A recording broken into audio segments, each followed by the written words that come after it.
Good morning. My name is Vanessa, as you all know from my previous posts. So I just wanted to have a bit more of an honest chat with the actual stroke patients, or maybe their close family that are going to be looking after them. I'm not too sure exactly what it's called, but maybe it's called pseudobulbar or something like that. I'll look it up for you and tell you. But before, I think the earliest sign of the earliest thing that happens to you, or maybe not you, only to me, was besides waking up, not being able to talk, and in your mind you think you know exactly what you want to say, so it's not as if it's confusing or your brain's messed up. You just haven't got words to say and nothing wants to come out. And then when it finally does come out, slowly, I don't know how many months it took to finally whisper one word maybe. And then they kept saying to me that I have to like use your voice, like say it louder and say it whatever, but you just can't. It just comes with time, So don't feel bad if somebody says to you, talk louder or whatever, or talk slower, or talk clearer. It'll come with enough practice. So I always played games with my support workers. Luckily, I've got support workers, and but besides playing games and doing whatever, there's a million things you have to do and keep doing every day. But don't feel bad that you haven't got to that yet. Say I took a while to be able to build a puzzle. I took a puzzle out at the rehab. Firstly, taking the puzzle box out with my left hand was really a challenge. Never mind trying to build the puzzle. Then you struggle to open the box, and then you struggle to actually put the pieces together. But I couldn't even build the frame, I couldn't build the edges of the puzzle at first, even with the box there as a guideline. In my mind I could, but physically I couldn't. So it was actually such a it's more like a degrading experience, if that's the right way to put it. I've got no idea what the right words would be.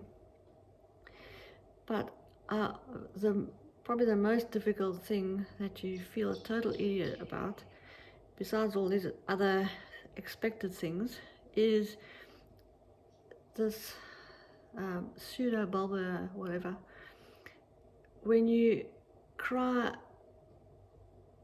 or laugh, there's no restraint on it. You can laugh or cry at any instant, at the most unsuitable times or inappropriate times that you can think of, and being sad when you're in rehab and they've put your, I call it a bib, your clothes protector according to them. I'm not interested in like words or names to make it sound better. I mean, it's a bib. You just call it what it is, And a nappy is a nappy, but they call it something else, whatever. Maybe incontinence pad or something, whatever they do. So don't feel bad about that. But over time, it will improve. Depending on what type of stroke you had, of course. But don't listen to anybody that says, "Oh, your stroke is too bad.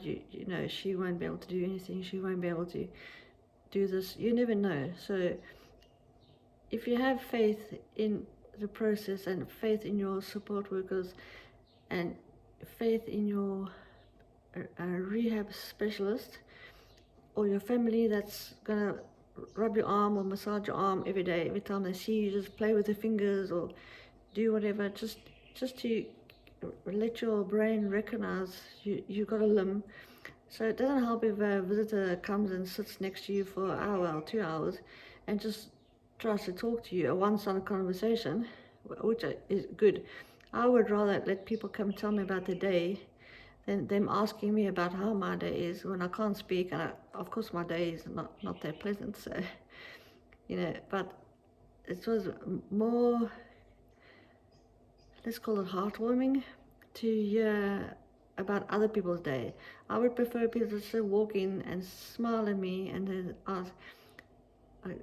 You can ask me about my day, but not expecting an answer. And at that stage, I couldn't smile, nod, or shake my head. So didn't. I know they're just being polite, and that's a way that you start a conversation. But besides them telling you something, they mustn't feel bad if you have the pseudobulbar effect.